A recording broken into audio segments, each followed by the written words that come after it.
오늘 말씀은 사무엘상 24장 전체의 내용, 현실 너머를 봅니다 라는 제목으로 하나님 말씀을 전하도록 하겠습니다. 1절에서 4절을 제가 읽어드리겠습니다. 사무엘상 24장 22절까지인데 1절에서 4절까지만 제가 오늘은 읽어드리도록 하겠습니다.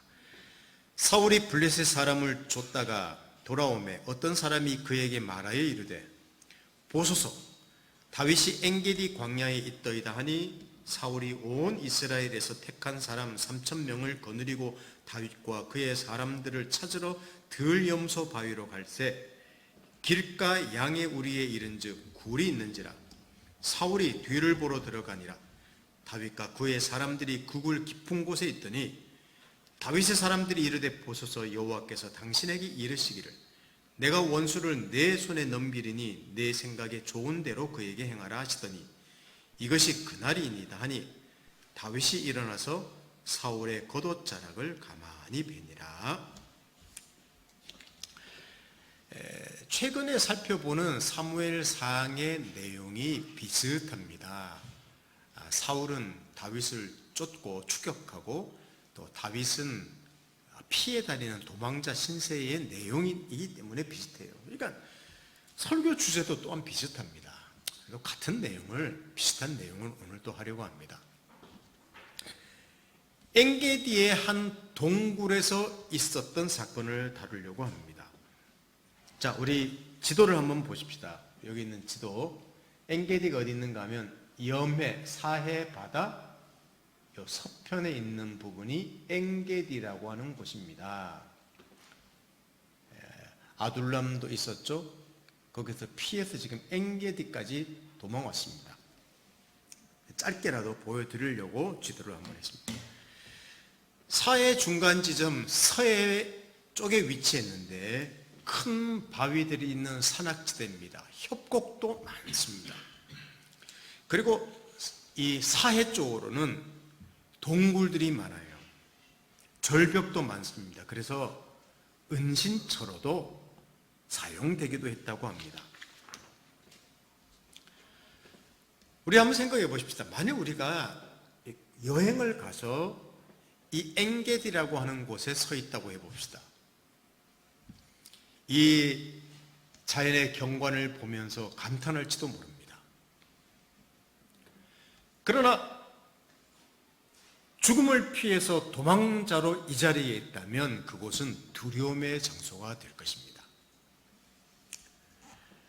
지금 사울은 정예병 3,000명을 이끌고 다윗을 추격하고 있습니다. 그리고 지금 다윗이 있는 곳까지 왔습니다. 사실 미쳤죠. 다른 나라를 공격하는 수준의 병사들을 데리고 특수병 3,000명을 데리고 왔으니까 미친 게 비정상적인 것이 분명합니다. 오늘 본문을 보면 들염소 바위에까지 이르렀다고 했는데 이 엔게디 쪽에 들염소가 서식하는 험준하고 석회암 동굴이 많은 곳이 이 들염소 바위라고 하는 곳이라고 합니다. 바로 코앞에 온 곳이죠. 여기 동굴들이 많은데 이 동굴들은 양이나 양의 우리로 또는 목자들의 숙소로 사용했고 거기다 앞에다 돌을 좀 쌓고 가시나무 같은 걸로 이렇게 막아서 우리나 급할 때 숙소로 사용했다고 합니다. 바로 그곳에 다윗과 함께하는 600여 명이 얼마나 굴이 크겠습니까? 그 깊은 굴 속에 들어가서 좀 몸을 피하고 있습니다. 근데 좀 희한한 사건이 일어납니다. 3,000명과 함께 왔던 사울 왕이 갑자기 배가 아팠는지 삼겹살을 먹었나 봐요. 용면을 보기 위해서 굴 안으로 무장을 해제한 채 혼자 들어옵니다. 그리고 굴 안쪽을 등을 지고 쭈그리고 앉아서 대변을 봅니다. 이게 오늘 사건입니다. 여러분, 사울 쪽에서는 안이 안 보이지만 안쪽에서는 사울이 보입니다.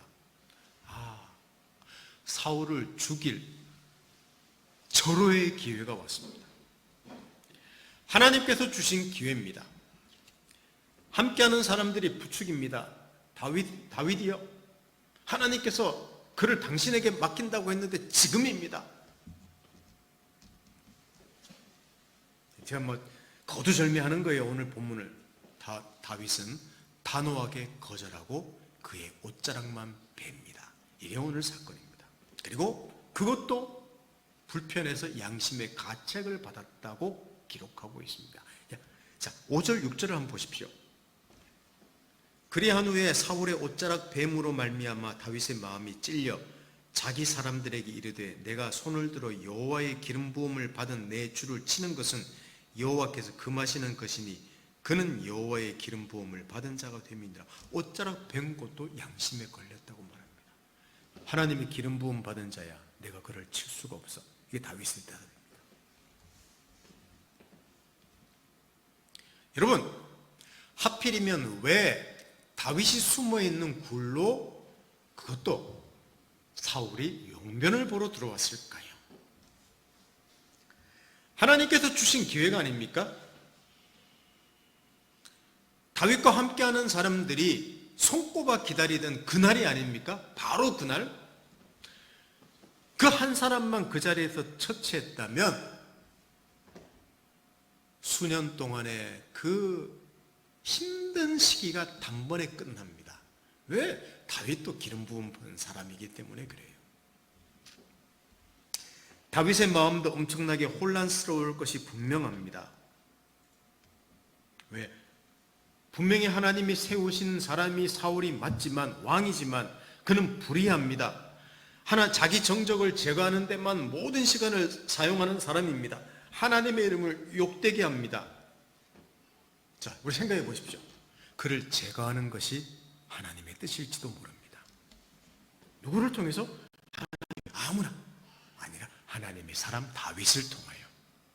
우리는 그렇게 충분히, 그렇게 돼야 되는 게 정상이에요. 자, 나중에 용변을 보러 나간 뒤 멀리서 다윗이 사울을 향해서 외칩니다. 아마 협곡에서 밑에 있는 사람들을 보니까 잘 외쳐지겠죠. 자, 8절부터 한번 보십시오. 좀 긴 거절인데 15절까지. 제가 한 절, 여러분 한 절 같이 읽어보십시다. 그 후에 다윗도 일어나 굴에서 나가 사울의 뒤에서 외쳐 이르되 내 주 왕이여 하매 사울이 돌아보는지라 다윗이 땅에 엎드려 절하고 다윗이 사울에게 이르되 보소서 다윗이 왕을 해하려 한다는 한 사람들의 말 왕은 어찌하여 들으시나이까? 오늘 여호와께서 굴에서 왕을 내 손에 넘기신 것을 왕이 아셨을 것이니이다.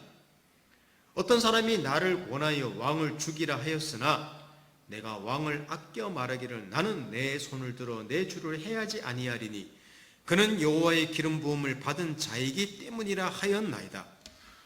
내 아버지여 보소서 내 손에 있는 왕의 옷자락을 보소서 내가 왕을 죽이지 아니하고 겉옷자락만 베었은즉 내 손에 악이나 죄과가 없는 줄을 오늘 아실지니이다. 왕은 내 생명을 찾아 해하려 하시나 나는 왕에게 범죄한 일이 없나이다. 여호와께서 나와 왕 사이를 판단하사 여호와께서 나를 위하여 왕에게 보복하시려니와 내 손으로는 왕을 해하지 않겠나이다. 예 속담에 말하기를 악은 악인에게서 난다 하였으니 내 손이 왕을 해하지 아니하리이다. 이스라엘 왕이 누구를 따라 나왔으며 누구의 뒤를 쫓나이까? 죽은 개나 벼룩을 쫓음이니이다.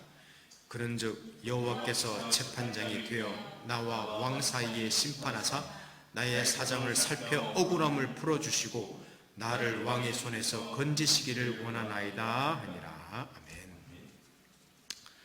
자, 좀 긴 내용인데 이런 내용입니다. 여러분 나중에 한번 자세히 혼자 한번 읽어보십시오. 다윗은 자기가 무죄하다고 말합니다. 심지어 악을 행하고 있는 왕을 해하지도 않았다고 말합니다. 그게 무슨 말인가 하면 당신 같은 사람을 제거하는 게 하나님의 공입니다. 원래는 그 말이죠. 근데 제가 안 했습니다. 그리고 그 모든 일을 하나님이 왕을 세웠기 때문에 저는 하나님께 모든 심판의 권한을 넘겨드렸습니다. 라고 이야기하는 거예요. 이게 이 내용입니다. 놀랍지 않습니까? 아마 저라 그러면 제가 다윗 같은 자리에 있었다면 저는 너무 힘들었기 때문에 수년 동안에 그냥 얼마나 좋은 때입니까? 그냥. 내가 혹시 못하면 제가 괜히 저 모른 척하고 저 같이 함께하는 사람들 시켰을지만 너 아무나 죽여라. 저는 그랬을 것 같아요. 다윗은 그렇게 하지 않았습니다. 여기에 대해서 사울의 반응이 놀랍습니다. 그리고 한편으로는 너무나 측은합니다. 자, 사울의 말은 제가 읽어드리겠습니다. 16절부터 21절을 한번 보십시오. 다윗이 사울에게 이같이 말하기를 마침에 사울이 이르되 내 아들 다윗아 이것이 내 목소리냐 하고 소리를 높여 울며 울었습니다. 다윗에게 이르되 나는 너를 학대하되 너는 나를 선대하니 너는 나보다 의롭도다. 네가 나 선대한 것을 오늘 나타냈나니 여호와께서 나를 내 손에 넘기셨으나 네가 나를 죽이지 아니하였도다. 사람이 그의 원수를 만나면 그를 평안히 가게 하겠느냐? 네가 오늘 내게 행한 일로 말미암아 여호와께서 내게 선으로 갚으시기를 원하노라. 보라 나는 내가 반드시 왕이 될 것을 알고 이스라엘 나라가 내 손에 경고에 설 것을 아노니 그런즉 너는 내 후손을 끊지 아니하며 내 아버지 집에서 내 이름을 멸하지 아니할 것을 이제 여호와의 이름으로 내게 맹세하라 하니라. 내용이 너무 구구절절 측은해 보입니다. 여러분, 사울은 다윗이 의롭다는 사실을 알고 있습니다. 그리고 지금 자기가 나쁜 놈이고 나쁜 짓 한다는 것도 알고 있어요. 다윗이 왕으로 세움을 받아서 등극할 사실도 알고 있습니다. 그리고 도리어 지금 쫓는 자가 사울 아닙니까? 힘이 있는 자가. 근데 뭐라고 끝맺는가 하면 너 내 가족 자손들 해하지 말고 잘 보살펴다오 이렇게 말하는 거예요. 지난번 2주 전입니까? 쫓고 쫓기는 자의 역설이라는 제목으로 제가 설교를 했습니다. 근데 설교하면서 이런 이야기를 드렸죠. 지금 도망자 신세로 다윗이 측은해야 되는데 사울이 측은하고 다윗이 쫓기는 자인데 오히려 사울이 쫓기는 자처럼 보이고 다윗은 죽은 것 같은 인생인데 오히려 사울의 인생이 죽은 인생이요. 여전히 사울이 왕인데 다윗이 왕처럼 백성을 섬기고 있다고 제가 말씀을 드린 기억이 납니다. 그렇습니다. 한 사람은 광야와 굴과 그 험한 여정을 지나면서 점점 강해지며 세워지고 있습니다. 그리고 점점 더 매력적으로 변하고 있습니다. 근데 또 한 사람도 똑같은 길을 가요. 광야를 지나고 굴 속에 들어가고. 그러나 그런 여정 속에서 점점 약해지며 추해지고 있습니다. 무너지고 있습니다. 처음에 가졌던 그 매력은 도대체 어디로 가고 있습니까? 이게 다윗과 사울의 모습입니다. 분명히 앞에 그 사람 다윗은 아무런 잘못 없이 쫓기는 삶을 살아가면서 아마 거칠어지고 분노하며 자기 인생을 저주했을지도 몰라요. 그러나 그런 시간이 지나면서 그 모든 일에 하나님의 손길 일하심을 보았습니다. 피해 다니며 숨어 지내는 광야에서 그곳에 있는 짐승 소리, 온갖 들짐승 소리 다 들었지 않겠습니까? 그리고 기암 절벽, 건조한 바람, 그리고 빛나는 별들, 이 모든 어쩌면 그것이 두려움의 대상일 수도 있지만 그 안에서 하나님의 아름다우심을 다윗은 보았습니다. 이해할 수 없는 수많은 사건 속에서 하나님의 의도와 열심도 보았습니다. 그러니까 제가 뭘 말씀드리려는가 하면 모든 사건, 모든 장소, 모든 사람, 모든 시간 넘어 일하시는 하나님을 그 모든 과정 속에서 다윗은 경험했습니다. 그래서 인간 말종 사울이 아니라 하나님의 기름 부으신 자 왕 사울로 그냥 여겨준 것이죠. 인정해준 것이죠. 뭐 다윗이 여러분 무슨 성인 군자고 우리와 다른 피색깔이 파랗습니까? 응? 태어날 때 하늘에서 뚝 떨어진 사람입니까? 아닙니다. 지극히 우리와 똑같은 현실을 산 사람이고 우리와 똑같은 아마 고민을 했을 것이고 갈등을 했을 것이고 분노를 느꼈을 것이지만 그는 모든 일들 넘어서 계시고 일하시는 의도하신 하나님을 보는 눈이 열린 거예요. 사울이 아니라 그를 하나님이 세운 사울로 보았기 때문에 그는 그 위기를 넘길 수 있었습니다. 쉽게 된 게 아닙니다. 분명히 엄청난 갈등을 했을 것이고 눈물을 흘릴 것이고 분노를 했을 것이고 고통을 겪었을 것이고 낙심했을 것이고 또 사색도 했을 것입니다. 차디찬 바닥에 수도 없이 엎드려서 아마 무릎을 꿇었을 것입니다. 하나님께 불평했을지도 모릅니다. 내 인생 돌리도 더는 말이 나오지 않아서 그냥 신음소리만 냈을지도 모릅니다. 그러면서 그 모든 상황 너머를 보는 사람이 되었던 것입니다. 이게 저는 다윗을 통해서 배우는 내용입니다. 미쳤지요. 세상 사람들이 보는 눈으로는 미친 사람이 된 것입니다. 그래서 여러분들도 아마 그 내용 보셨을 것 같은데 시편 57편이라는 성경을 보면요, 다윗이 동굴에서 지은 시라고 나오는 내용이 나오는데 그 동굴은 바로 이 24장에 나오는 엔게디 동굴 이야기입니다. 자, 한번 보십시오. 시편 57편을 한번 봅니다. 제가 쉬운 성경으로 된 성경을 한번 읽을 테니까 여러분들은 그 상황을 한번 생각해 보십시오. 1절부터 11절까지 전체 내용을 다 말씀드립니다. 오 하나님, 나를 불쌍히 여겨 주소서. 나를 불쌍히 여겨 주소서. 내가 주께 피하러 왔습니다. 나는 어려움이 다 지나갈 때까지 주의 날개 그늘 아래서 피하겠습니다.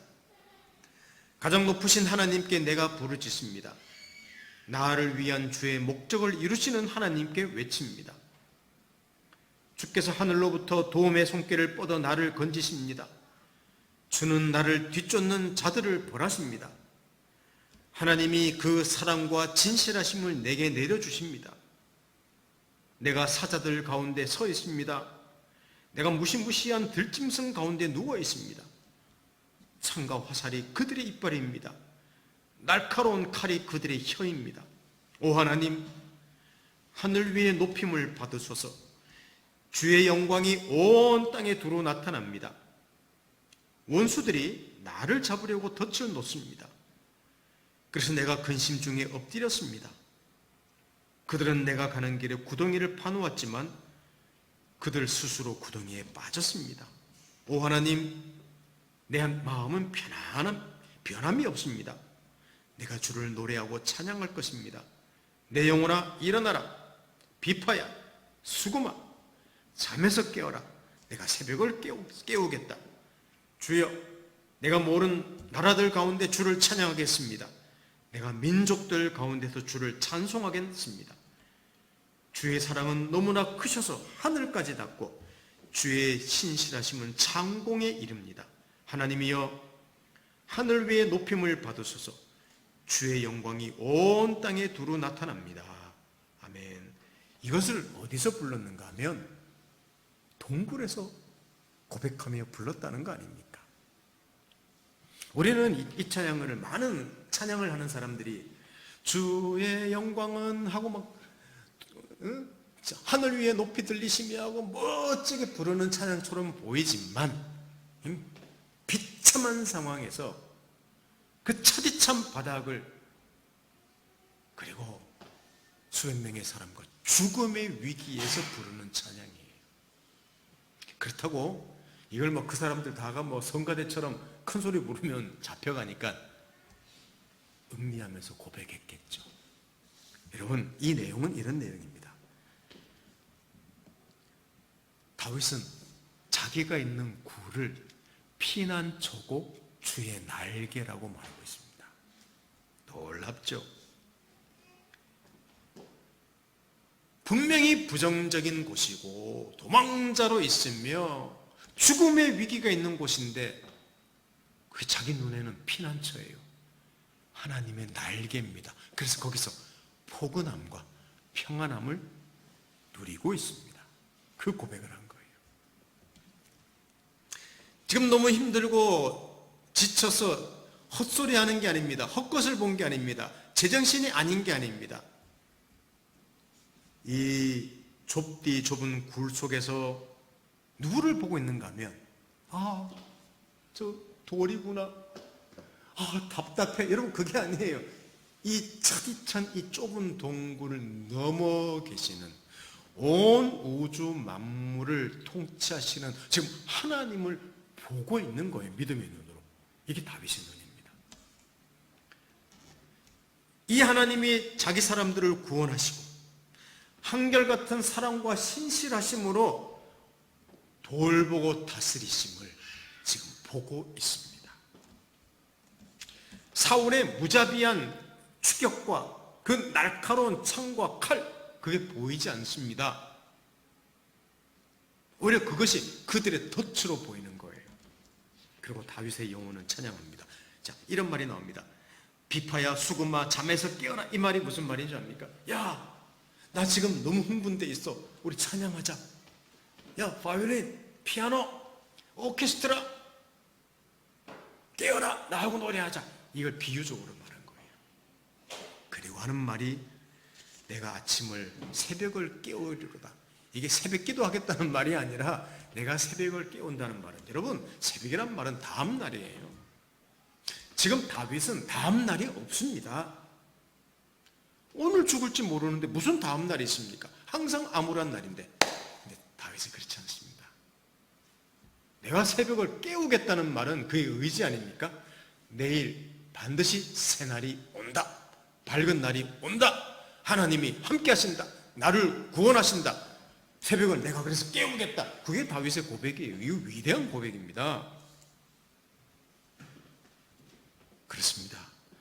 다윗의 마음의 눈은 동굴 넘어 온 세상, 온 우주를 보고 있습니다. 사울은 똑같은 광야 동굴 속에서 쫓아다니면서 다윗을 죽이는 것만 생각하고 있습니다. 이게 두 인생의 차이점이죠. 다윗은 그 모든 상황 속에서 달려가서 하나님께로 달려갑니다. 하나님을 피난처로 삼습니다. 하나님께 기도합니다. 그 하나님의 경이로움에 눈을 뜹니다. 그리고 하나님의 영광을 바라봅니다. 하나님을 깊이 경험하고 알아가는 거룩한 여행, 이게 거룩한 삶이죠. 그것을 지금 살아가고 있습니다. 이게 오늘 반복되는 장이지만 특별히 오늘 내용을 통하여 저는 하나님께서 다윗을 통해서 우리에게 주시는 저는 메시지라고 생각합니다. 성도 여러분, 누구나 이해할 수 없는 고난을 겪고 광야와 같은 시간을 보내며 동굴과 같은 곳에 처하기도 합니다. 지금 저와 여러분에게는 무엇인지 한번 생각해 봅시다. 광야와 동굴이. 거기서 무엇을 배우고 있습니까? 바로 그곳에서 여러분들은 무엇을 보고 있습니까? 사실 광야 자체는 무대에 불과합니다. 그러나 광야라는 곳, 동굴이라는 곳을 호락호락 보아서는 안 됩니다. 왜? 위험한 곳이기 때문에 그렇습니다. 그러나 광야를 회피해서도 안 됩니다. 왜냐하면 그곳은 매우 경이로운 곳이기 때문입니다. 그러니 우리는 이 광야가 왜 경이로운가 하면요, 바로 그 광야에서, 동굴에서 모든 것을 겪으면서 그 너머 일하시는 하나님을 경험하는, 하나님만 바라볼 수 있는 장소가 그 광야이기 때문에 그렇습니다. 이것을 볼 수 있는 인생이란 너무나 큰 인생을 사는 인생입니다. 여러분, 모든 사건, 모든 장소, 모든 일을 통해서 너무 하나님을 보는 인생, 그렇다 그래서 여러분 말끝마다 하나님하고 연관시켜서 억지 부리는 사람, 그걸 말하는 게 아닙니다. 사실 이런 사람도 무서워요. 뭐라 그러면 다 하나님이 하셨다 그러고, 여러분 무식한 사람들 중에 하나님 이름 들먹이는 사람 얼마나 많습니까? 무섭습니다. 그런 사람들도. 그런 사람들은 피해야 됩니다. 다윗의 거룩함이라는 것은 그런 거룩함이 아니에요. 현실을 살아내면서 그 현실 속에서 일하시는, 그 현실 넘어서 그 현실을 붙잡고 계시는 하나님을 경험해 나가는 사람이기 때문에 바로 그것이 다윗의 위대함이고 거룩함이었다는 말입니다.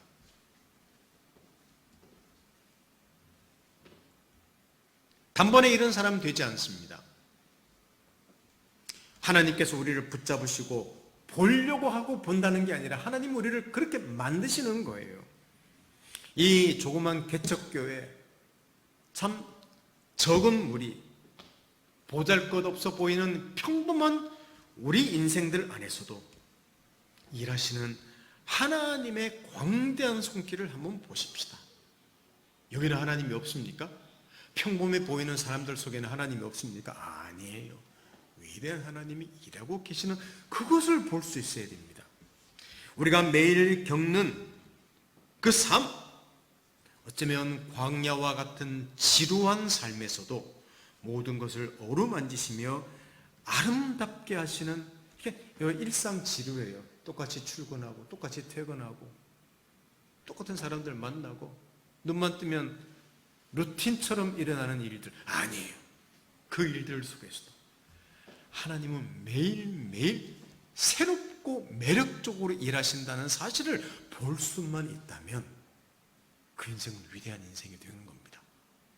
하차 그거 배우는 게 쉽지 않습니다. 이 세상에 혼자 덩그러니 던져져 있는 것 같기도 합니다. 수많은 일, 수많은 사람 속에서 무척 외롭기도 합니다. 우리 그럴 때 많죠. 기억하십시다. 절대 그렇지 않습니다. 우리는 혼자가 아닙니다. 하나님이 사람이 되셔서까지 함께 하시기 때문에 그 이름을 임마누엘이라고 했지 않습니까? 우리 성경 한번 마태복음 1장 23절을 같이 읽어보겠습니다. 자, 마태복음 1장 23절을 우리 같이 읽어보겠습니다. 시작. 보라, 처녀가 잉태하여 아들을 낳을 것이요 그의 이름은 임마누엘이라 하리라 하셨으니 이를 번역한즉 하나님이 우리와 함께 계시다 함이라. 이게 하나님이십니다. 아들을 보내면서까지 함께 계신다는 것을 보이신 하나님이 세상 끝날까지 함께 있겠다고 약속하시고 승천하셨습니다. 자, 마지막 구절 마태복음 28장 20절 하반절만 같이 읽겠습니다. 시작. 볼지어다 내가 세상 끝날까지 너희와 항상 함께 있으리라 하시니라. 아멘. 이 세상이 마지막 되는 그날까지일 수도 있고 내가 이 세상에 사는 마지막일 때까지도 있을 것입니다. 그때까지 하나님이 함께 계시겠다고 약속하셨습니다. 혹 지금의 현실을 보면서 분노하며 답답해 하십니까? 저도 답답합니다. 그러나 답답하더라도 분노가 나더라도 이것을 보십시다. 이 모든 권세를 붙잡으시고 세상의 역사의 수레바퀴를 이끌고 나가시는 하나님이 계시는구나. 이 사실 속에서 우리는 평안을 누릴 수 있습니다. 어쩌면 인생의 끝이 될지도 모를 동굴 안에서 온 우주를 통치하시는 하나님을 바라본 다윗처럼 인생의 끝이라고 생각할 수 있는 지금의 우리의 수준, 우리가 겪는 모든 일과 상황에서도 그 너머를 보는 지혜롭고 위대한 인생을 살아내는 사람이 되면 좋겠습니다. 여러분, 코카콜라로 모든 그 꿈이 있었어요. 모든 사람이, 이 세상에 있는 모든 사람이 코카콜라를 마시는 그날까지 그 꿈 펜버튼, 아마 그렇게 또 꿈꿨는지도 몰라요. 모든 사람 손에 아이폰을 들 때까지, 스티브 잡스, 또 모든 사람이 자판을 뚫을 때까지, 빌 게이츠, 이런 사람들, 위대한 사람 분명합니다. 그러나 이런 인물들보다 하나님을 볼 수 있는 사람은 더 크고 위대한 사람입니다. 왜냐하면 하나님과 싸우고 하나님과 해결하고 하나님을 찾고 하나님 앞에서 무릎 꿇는 사람이기 때문에 더 위대한 사람이라는 거예요. 현실로 보면 그들이 더 위대합니다. 그들이 돈이 많습니다. 그들이 잘 먹고 잘 삽니다. 그러나 그렇지 않습니다. 인생을 크게 조망해 보면 역사의 수레바퀴를 붙잡으시고 모든 상황과 모든 장소와 모든 것을 넘어 계시는 분을 보는 사람이 더 크고 위대한 사람이라는 사실입니다. 그러니 이것이 다윗의 위대함이었고 이것이 우리 그리스도인의 위대함이라면, 사랑하는 성도 여러분, 우리 고개를 들고 가슴과 어깨를 펴고 크게 웃으며 살아가십시다. 현실을 살아냅시다. 절대 피할 수는 없습니다. 울고 웃고 넘어지고 일어나며 혼자 있기도 하고 함께하며 그 현실을 살아낼 것입니다. 그러나 그 현실 넘어 보는 눈이 있다면, 모든 것을 붙잡고 통치하시는 분을 볼 수만 있다면 우리는 이 현실을 능히 견딜 수 있고 웃을 수 있는 인생을 살 수 있습니다. 참 웃음이 없어진 세상입니다. 그런 때입니다. 그럴 때도 우리 그리스도인들이 세상에 소망을 주는, 가까이 있는 사람들에게 소망을 주는 그런 인생으로 살아내기를 예수님 이름으로 축원합니다. 함께 기도하겠습니다. 하나님 아버지, 감사합니다. 찬양합니다. 현실을 넘어 하나님을 볼 수만 있다면 그 인생은 얼마나 위대한 인생이 되는지를 다윗을 통해서 교훈받았습니다. 그런 인생을 살고 있는 것이 저희임을 알고 오늘도 저희가 그 인생 속에서 하나님을 찾고 또 하나님을 바라보며 하나님을 의지하는 위대한 인생을 살아낼 수 있도록 저희들을 지켜주십시오. 예수님의 이름으로 기도드립니다. 아멘.